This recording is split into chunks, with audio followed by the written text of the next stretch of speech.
Alright guys, welcome back to Formula 1 news, and with the triple header at the end of the summer break not too far away, Mercedes believe they are moving in the right direction in terms of becoming a race-winning team by the end of the season, saying they need a couple of tenths of a second to challenge Max Verstappen at the front of the grid on many race weekends, but seem to believe they know where that time is going to come from. Very much enjoyed your thoughts in the comment section below. Hit the like button if you enjoy, subscribe if you are new as always, I'd greatly appreciate it. Plenty to discuss today. Wanted to mention real quick on McLaren, Lando Norris had a few words to say on McLaren's potential, right? Because kind of targeting a few years out of when this team is really going to be able to challenge. It's difficult for Norris, right? I guess the kind of pressure is off him to a degree, and he has less stress, I suppose, being on a team that's kind of a guaranteed contract for the next few years. He's excited what the future holds. He's more optimistic where they can end up in a few years' time. But I do wonder what Norris is thinking, let's say, when Hamilton retires in a few years, and what that Mercedes seat might look like. This also to consider, right? Because we don't really know, and we haven't really had any update over the last few days as to what exactly is going on at McLaren, right, and what's going on at Alpine. The rumour had it that there's two drivers in consideration to take Alonso's seat, one of them being Ricciardo, who seems inevitably is going to be leaving McLaren, with Piastri taking his place, of course, and then Ricciardo to Alpine makes a fair bit of sense, with, of course, Alonso taking Vettel's seat over at Aston Martin. The other driver that has been named has been Mick Schumacher, potentially taking that Alpine seat as well. Those are kind of the two that we've heard most discussion of the last few days. So I suppose we'll see about that one. We did also see that Ricciardo kind of came up with a quote or two saying that, look, he still thinks he belongs in Formula 1. He still thinks he can compete at this level. But it only seems a matter of time until he's going to be out of that seat. And one potential future for, Ricciardo that was talked about is potentially going back to Australia and competing in supercars and other local Australian racing series. And interesting enough, another piece of news on that one, because his countryman Michael Massey, after all the drama, the human error kind of drama of the last several months after Abu Dhabi, and since then he went back to Australia in kind of strange circumstances. The FIA fired him from his role, and then he was going to take a backseat role at the FIA or something, and then they effectively released him and said, yes, that chapter's over. He's going to go and spend more time with his family, and now he's going to be the chairman of the Supercars Commission over in Australia, right? And that's Michael Massey's role moving forward as it presently stands. Let's talk about the Mercedes potential then as we go to the latter half of the season. Of course, we're already 13 races into 22 races, but they've been getting much closer to winning races. Obviously, the last race they had their first pole position at the hands of George Russell. Maybe a race win will come by the end of the season. Most, I think, would predict that probably they're going to get something by the end of the year. Max Verstappen has also said he's kind of welcomed their resurgence because they can take more points off Ferrari. They can also take more points off Red Bull, but let's say Mercedes were to win every single race from here to the end of the season, the difference between second and third for, let's say, Max Verstappen and Charles Leclerc is much less than first and seconds. So, if Mercedes just win everything, which they won't, but if they were to, then that effectively secures the championship for Verstappen, because Leclerc wouldn't be able to overturn as many points if Mercedes are more competitive,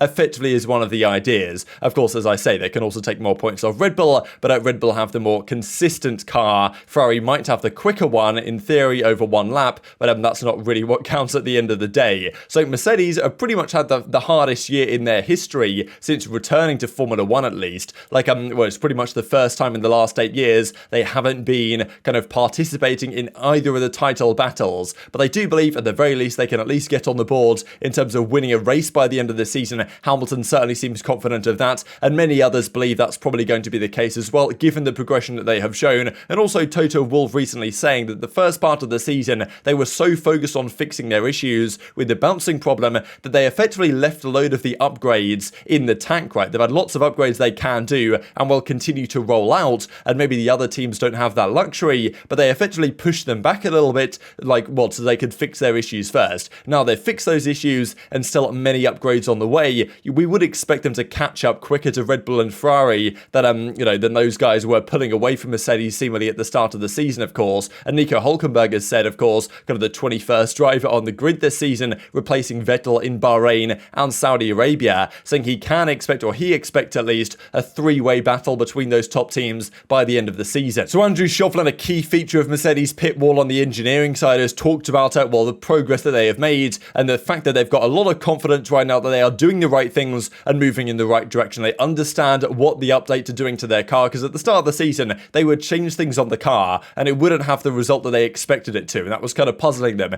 Nowadays they seem to understand if they do this, this happens to the car. Like, it still might not be the greatest car in the world, of course. The W13 seems pretty unpredictable at times, but they seem to finally understand what to do to make it do what they want it to do, right? And Chauvelin's kind of praised that and said that, yes, look, they're still going to need a couple of tenths here or there across a one-lap basis to put the pressure on Max Verstappen, but if they can do that, then opportunities will arise for race victories. As he says here, like, okay, at the start of the season, the only time they got a podium was if there was a mistake or a reliability issue or something along those lines, of course, and now they're at the point where they can, qualify and pole pretty much on merit, and that was the key talking point they had going into Hungary, was like, look, they need to improve their quali pace, because if you're not starting on the front row, it's going to be very difficult to overtake the Ferraris and the Red Bulls, but maybe holding on to those positions is more achievable for Mercedes. That has always been a pretty good car in terms of front running the pack. This year with the regulations, it can be a little bit different, but as he says, I think it's an interesting challenge for us. I wouldn't say it's all been fun, but I think it's a challenge that the team will emerge stronger from, saying that they'll only get better as a result of the difficulties they're currently facing and the new understandings they're having to gain. So he says, look, in order to take that final step, they still need 2-3 tenths of a second, but they've said recently they understand what to do with the car. They know they've got more upgrades in the pipeline than the top teams have. They seem confident, and him even saying this makes it sound like they're confident they can extract that time, especially, of course, with the technical directive coming into play, shutting down the flexi floors on the Red Bulls and the Ferraris. Potentially, that could save a tenth, could save nothing at all, but it's certainly not going to work against Mercedes based on the information we currently have, and George Russell certainly thinks it's going to work in their favour to a certain extent. So by the time we get to Belgium, they might only need 1/10 of a second, or 1.5 tenths or something to catch up to leaders